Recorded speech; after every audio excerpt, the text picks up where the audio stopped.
Bon, je faisais ce que la plupart des enfants font, c'est-à-dire passer pas mal de temps dans l'eau, mais j'ai surtout très tôt fait de la voile. Pris le goût des vagues, le goût du large, le goût du vent. Et voilà, c'est une plage que j'aime bien parce qu'elle a un côté un peu immuable, le paysage c'est un peu figé et dans un monde où tout change très rapidement, ça rassure parfois de voir que parfois on a l'impression que le temps s'est arrêté, donc ça me relie à mon enfance, avec cette période indolore de l'enfance. Voilà. Il n'y a rien de visible ici pour un œil non averti, et je dirais même pour un œil averti.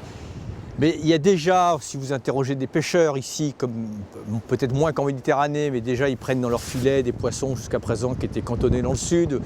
Vous pouvez, si vous avez un œil averti, voir des oiseaux qui vont venir à certaines époques de l'année qui d'habitude ne migraient que dans le sud. Quand il y a des grandes marées, on voit bien que la mer gagne un peu, que certains endroits ici, le trait de côte a reculé, que les dunes sont attaquées. Vous allez à Saint-Malo qu'on voit sur l'horizon, sur le sillon, les premières maisons qui sont en front de mer sont menacées parce qu'il y a un travail de sable régulier, parce que la mer gagne petit à petit. C'est pas spectaculaire, c'est d'ailleurs toute la caractéristique du changement climatique sous nos latitudes, c'est que c'est une menace qui n'est pas forcément très visible, qui est sournoise, qui n'occasionne pas des souffrances immédiatement identifiables ou palpables.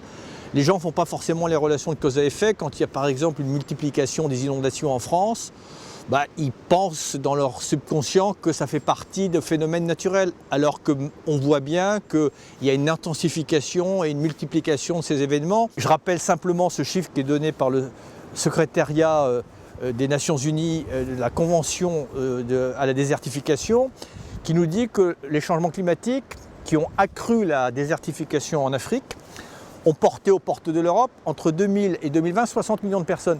C'est simplement pour qu'on comprenne que ce phénomène, c'est un phénomène global et que les conséquences, en réalité, seront des conséquences globales. Ce n'est pas forcément très visible ici, c'est évidemment moins visible que dans certaines mers chaudes où là, parce qu'il y a eu 1, 2 ou 3 degrés d'élévation de température, ce sont des pans entiers de coraux qui ont disparu.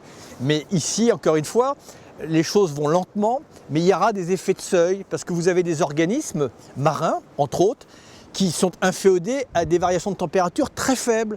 Donc 1 degré, ça peut les supporter, 2 degrés, vous pouvez avoir tout un écosystème qui s'effondre.